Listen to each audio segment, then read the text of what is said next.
불과 며칠 전만 해도 상하이 항구는 관세부가 마감 시한을 앞두고 컨테이너를 실으려는 선박들로 벌집처럼 붐볐습니다. 4월 7일과 8일 상하이 양산항과 와이가우차오 터미널에 정박한 선박 중 거의 절반이 미국행이었으며 마감 시한에 맞추기 위해 서둘렀습니다.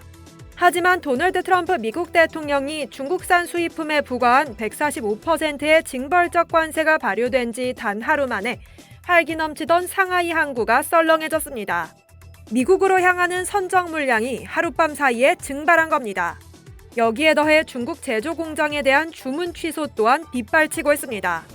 11일 차이싱 글로벌 보도에 따르면 주요 해운사들은 태평양 횡단 노선을 대폭 축소했습니다.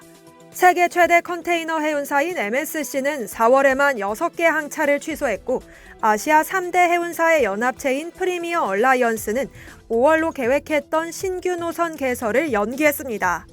화타이 선물에 따르면 해운사들은 4월 14일부터 5월 11일 사이에 중국에서 미국 항구로 가는 26개 항차를 취소했는데요. 이는 4월 초에 비하면 컨테이너 물량이 거의 40% 감소한 겁니다. 해상 컨설팅 회사 드류리의 보고서는 이러한 혼란이 심화되고 있음을 강조합니다. 아시아, 북미, 유럽 간 주요 노선에서 취소된 항차는 3월과 4월에 198건으로 급증했으며 이는 작년 같은 기간의 135건과 비교해 볼 때 거의 50%나 늘어난 수치입니다. 드류리는 향후 5주 안에 아시아와 북미 간 운송 능력의 절반 이상이 사라질 수 있다고 예측합니다. 미국 관세를 둘러싼 불확실성이 이 모든 상황의 핵심 요인입니다. 드류리 분석가들은 미국 수입업자들이 도착 시 어떤 새로운 관세에 직면할지 모르는 상태에서 아시아에서 미국으로 상품을 운송하기를 주저하고 있다고 말했습니다. 그들은 중국, 유럽연합과 같은 주요 교역 상대를 겨냥한 관세가 국제 무역 및 해운 시장을 근본적으로 재편할 수 있다고 경고했습니다. 글로벌 무역 플랫폼 트레이드뷰의 최근 예약 데이터는 이러한 침체를 더욱 명확히 보여줍니다. 4월 첫째 주 미국행 화물 예약은 이전 주에 51만 6천 TEU에서 16만 9천 TEU로 급감했습니다. 중국발 예약만 해도 14만 8천 TEU에서 5만 4천 TEU로 63.5%나 감소했습니다. 한 포워딩 회사 관리자는 대부분의 수출업체들이 미국행 선적을 중단하고 상황이 어떻게 전개될지 지켜보고 있다고 말했습니다. 운송 능력의 상당한 감소에도 불구하고 운임은 여전히 급락하고 있습니다. 상하이 해운거래소는 상하이발 미국 서부 해안행 컨테이너 운임이 1월 이후 65% 하락했다고 보고했습니다. 항공화물 운송도 비슷한 심각한 상황에 직면해 있습니다.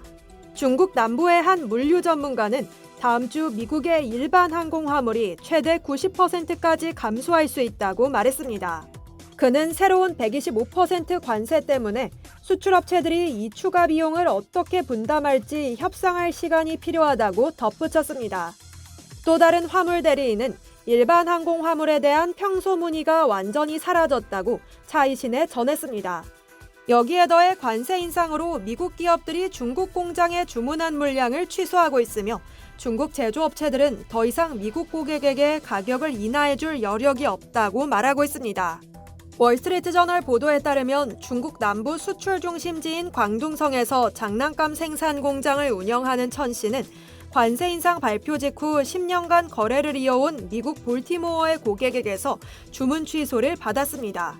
PVC 배관을 생산 수출하는 광둥성의 한 공장 역시 트럼프 대통령의 해방의 날 이후 미국 고객들로부터 다수의 가격 인하 요청 이메일을 받았다고 말했습니다.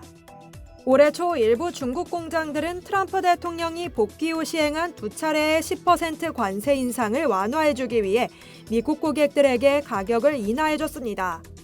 하지만 이제는 평균 관세율이 훨씬 높아졌기 때문에 더 이상 가격을 낮추면 손해를 보게 된다고 말합니다. 이상 여의도튜브였습니다.